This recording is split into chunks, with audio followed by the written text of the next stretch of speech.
राष्ट्रीय राजपूत करनी सेना के चीफ सुखदेव सिंह गोगामेडी, या फिर जिनका नाम सुखदेव सिंह शेखावत भी कहा जाता है, उनकी हत्या की गई।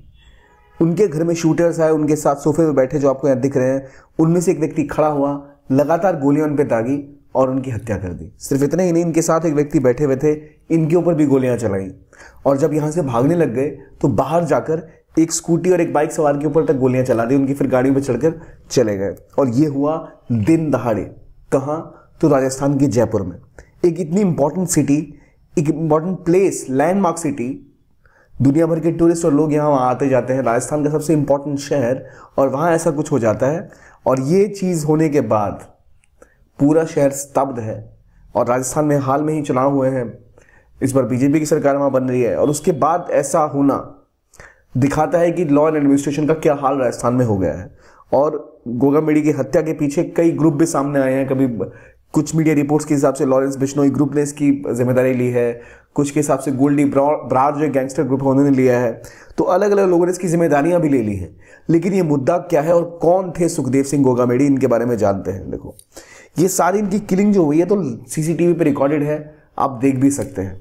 लेकिन आखिर क्या वजह रही इसके पीछे? जिसके पीछे कारण बताया जा रहा है कि शायद कोई प्रॉपर्टी का विवाद था, इस वजह से इनकी हत्या की गई। लेकिन असलियत में ये मामला कुछ और ज्यादा बड़ा हो सकता है। कहानी यह है कि सुखदेव सिंह गोगामेडी एक बहुत बड़ी संगठन के चीफ थे और इस संगठन का नाम था राष्ट्रीय राजपूत करनी सेना।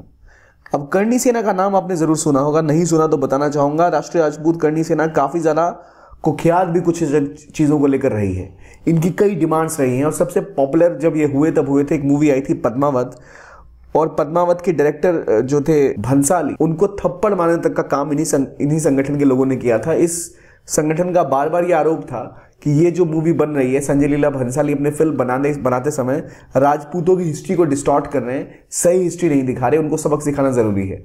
इसके अलावा ये ग्रुप लगातार तमाम चीजों के कारण सुर्खियों में रहा है। इससे पहले उन्होंने ये भी बात की कि ईडब्ल्यूएस जो कोटा है उसको 10% से बढ़ा के 14% कर देना चाहिए। अलग अलग इलाकों में अलग चीज़ों की डिमांड ये करते रहते हैं।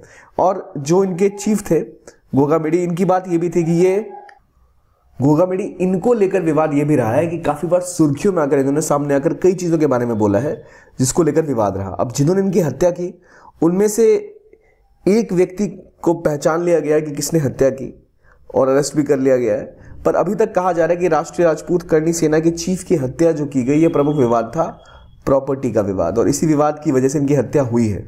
जो दो लोग इनमें नामित किए गए हैं उनमें से एक है रोहित राठौड़ और दूसरे का नाम बताया गया नितिन फौजी।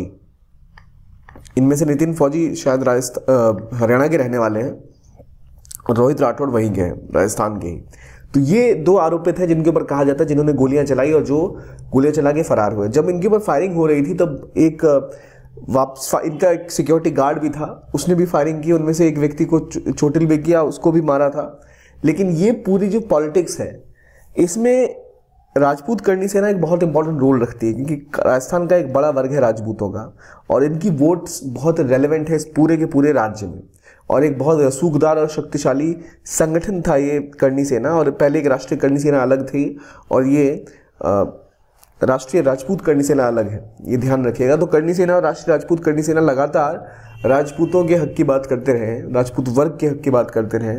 इनके आरोप ये भी रहा कि एक जो गैंगस्टर की हत्या हुई थी उसके बाद भी इनके चीफ गोगामेडी वहां जाकर काफ़ी ज़्यादा बयान दिया था उन्होंने, और इसको लेकर भी काफ़ी सुर्खियां बनी थी कि गैंगस्टर को सपोर्ट कैसे कोई कर सकता है।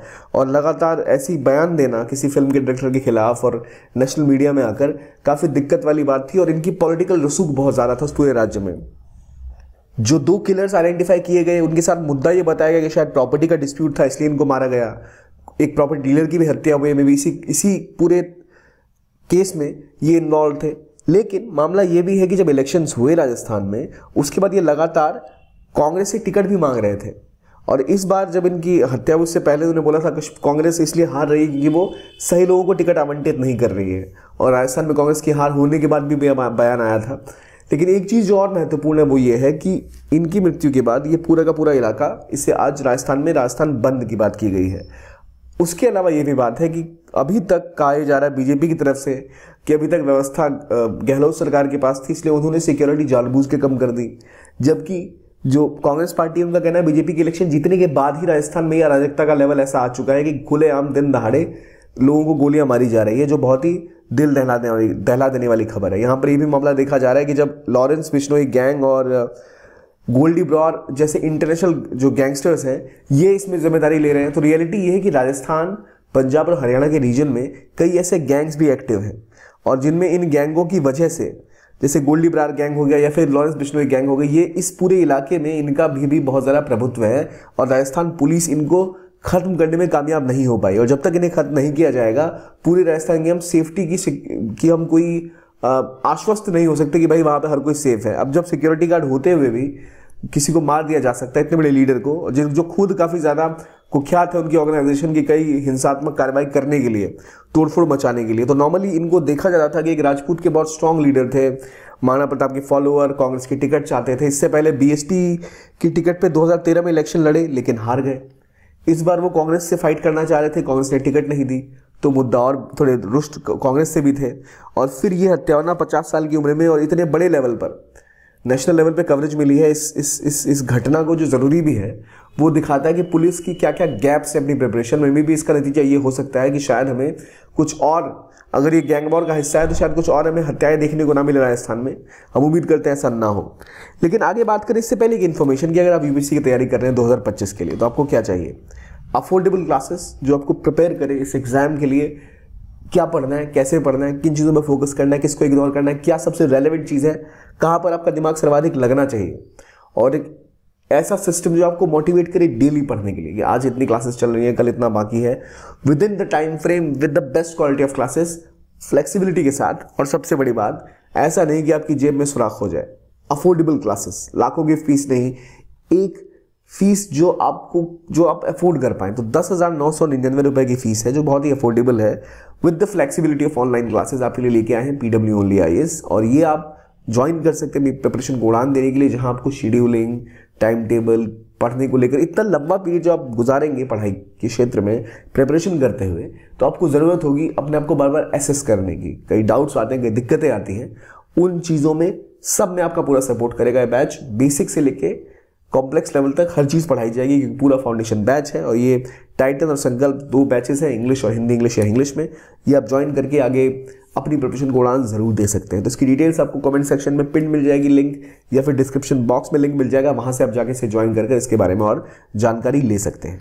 अब जो हत्याएं हुई हैं इनके बारे में बात करते हैं। तो देखिए, जो जिनका नाम आया गया है रोहित राठौड़ या रोहित घोटाला भी कहा गया उनको, और दूसरे जो नितिन फौजी नाम के जो लोग, 2 शख्स जिनको आइडेंटिफाई किया गया है, इनके कनेक्शंस लॉरेंस बिश्नोई ग्रुप से या गोल्डी ब्रार ग्रुप से अगर और फॉर्म आउट होते हैं तो इसका लेवल पता चलेगा किस लेवल पे चीज़ें और कॉम्प्लिकेट हो रही है राजस्थान पॉलिटिक्स में।